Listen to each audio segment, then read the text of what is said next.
Hello friends, இன்னைக்கு ஒரு பொன்மொழியோடு இந்த வீடியோவை ஸ்டார்ட் பண்ணலான்னு நான் நினைக்கிறேன்.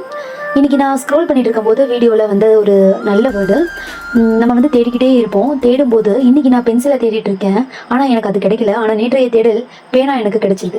அப்போ தேடல் தான் நம்ம வாழ்க்கை அப்படின்னு சொல்லியிருந்தாங்க. ரொம்ப அழகாக இருந்தது. தேடிட்டே இருக்கணும். தேடும்போது நமக்கு இப்போ தேடுறது கிடைக்காட்டியும் எப்போவாவது தேடினது கண்டிப்பாக கிடைக்கும். அது நமக்கு சந்தோஷம் தானே.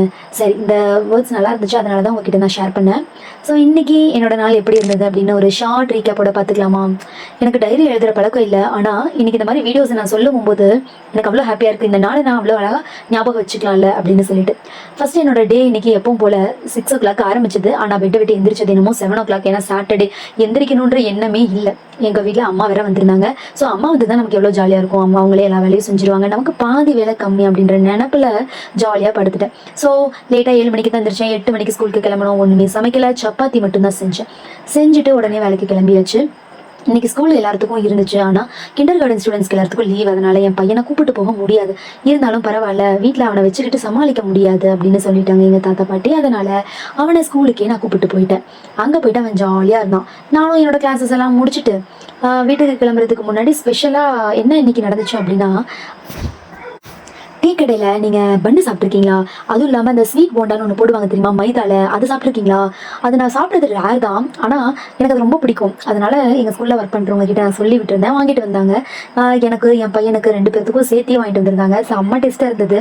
என்னதான் நம்ம பெரிய கடையில் அது இதுன்னு வாங்கி சாப்பிட்டாலும் நமக்கு பிடிச்ச ஃபுட்டை ரோட்டு கடையில் வாங்கி சாப்பிட்றது ஒரு தனி சுகம் தானே. நல்லா சாப்பிட்டு என்ஜாய் பண்ணிட்டு அதோட ஸ்கூல் முடிஞ்சிச்சு. 2 o'clock முடிஞ்சிச்சு. அப்படி இப்படின்னு வேலை வச்சு 3 o'clock ஆக்கிட்டாங்க. ஸோ சரின்னு சொல்லிட்டு அங்கேருந்து வீட்டுக்கு கிளம்பி வந்தோம். வந்ததுமே வீட்டில் பசங்களோட சேர்ந்துட்டு ரகலையெல்லாம் பண்ணிட்டு ஜாலியாக என்ஜாய் பண்ணிட்டு வீட்டு வேலையெல்லாம் செய்யலை, அப்படியே வீட்டை டைம் பாஸ் பண்ணிட்டு அப்படியே வீட்டில் இருந்துட்டோம். நெக்ஸ்ட்டு ஒரு 5 o'clock போல் எங்கள் தாத்தா அவங்க வீட்டுக்கு கிளம்பணும்னு போயிட்டாரு. நாங்கள் 3 பேர் மட்டும்தான். என்ன பண்ணுறதுனே தெரியல. வீட்டில் வேலை செய்யறதுலாம் இன்ட்ரெஸ்ட் இல்லை. பசங்களோட இருந்தால் ஏதாவது என்ஜாய் பண்ணணும் அப்படின்ற ஒரு தாட் மட்டும்தான் இருக்கே தவிர வேலை செய்ய தோணலை. அதனால எல்லாம் மேக்கப் பண்ணிட்டு கிளம்பிட்டோம் பக்கத்து வீட்டுக்கு நியாயம் பேசுறதுக்கு. உங்க வீட்டில் என்ன நடந்தது, எங்க வீட்டில் இது நடந்தது, அவங்க வீட்டில் என்ன நடந்தது, அப்படிலாம் கதை பேசிட்டு ஒரு 7:30 மணி வரைக்கும் டைம் பாஸ் பண்ணியாச்சு. கரெக்டாக 7:30க்கு வந்தேன். இப்போதான் எனக்கு ஒரு சர்ப்ரைஸ் நடந்துச்சு. என்னன்னா, திடீர்னு ஒரு ஞான உதயம், யூடியூப்ல லைவ் போடலாமா அப்படின்னு சொல்லிட்டு லைவ் போட்டு பார்க்குறேன். நிறைய பேர் வந்தாங்க. எனக்கு ரொம்ப ஹாப்பியாக இருந்தது. என்னன்னா, ஒருத்தவங்க எனக்கு சேட் பண்ணாங்க. ஸோ நானும் ரிப்ளை பண்ணேன், சேட் பண்ணேன். ரொம்ப நல்லா இருந்தது. இந்த நாள் வந்து ஃபர்ஸ்ட் நான் லைவ் வந்திருக்கேன். அப்படி லைவ் வரும்போது நமக்கு ஒரு ஃப்ரெண்டு கிடைச்சிருக்காங்க. அப்படிங்கும்போது ஒரு ஹாப்பி தானே. ஸோ அந்த லைவோட அந்த டேவையும் முடிச்சாச்சு. நல்லா சாப்பிட்டு நல்லா வீட்டில் தூங்கிட்டோம். இதுக்கு இடையில ஒரு பெரிய ரகலையே நடந்துருச்சு. என்னென்னு பார்த்தா, என் பையனும் என் பொண்ணும் 2 பேரும் என்னோட ஃபோனுக்காக ஒரே ரகலை. ஸோ 2 பேருக்கு மேலே கோவப்பட்டு நீ நான் சொல்லி சண்டை போட்டு அந்த ரகலையில் 2 பேரும் ஒரே அழுகாச்சு. அதனால கொஞ்சம் மைண்ட் அப்செட் ஆயிடுச்சு. மற்றபடி என்னோட ஹஸ்பண்ட் வரக்கு லேட் ஆயிடுச்சு. இன்னைக்கு 9 o'clock ஆயிடுச்சு. அதனால கொஞ்சம் டல்லாக தான் இருந்தது. இல்லைன்னா கொஞ்சம் ஹெல்ப் பண்ணியிருப்பாங்க. பசங்களை மேனேஜ் பண்ணுறதுக்காவது கொஞ்சம் ஆள் இருந்திருக்கும். இப்போ யாரும் இல்லாமல் ஒரே ஆளாக 2 பேர்த்தையும் மேனேஜ் பண்ணணும் அப்படின்றது ரொம்ப ரிஸ்க்கான ஒன்று தான். இந்த வீடியோவை பார்த்துக்கிட்டு இருக்க யாராவது கணவன்மார்கள் இருந்தீங்கன்னா ஃபஸ்ட்டு ஃபேமிலியை பார்த்துக்கோங்க, அதுக்கப்புறம் உங்கள் ஒர்க்கை பாருங்கள். அதாவது ஈவினிங் போல தான். ஒர்க் டைமில் ஒர்க்கு, ஃபேமிலி டைமில் ஃபேமிலி அப்படின்னு மட்டும் வச்சுக்கோங்க. ஃபேமிலி டைம்லையும் ஒர்க்கை பார்த்துக்கிட்டு இருந்தால் ஃபேமிலி ரொம்ப சஃபர் ஆவாங்கன்றது நான் அனுபவிக்கிற ஒன்று.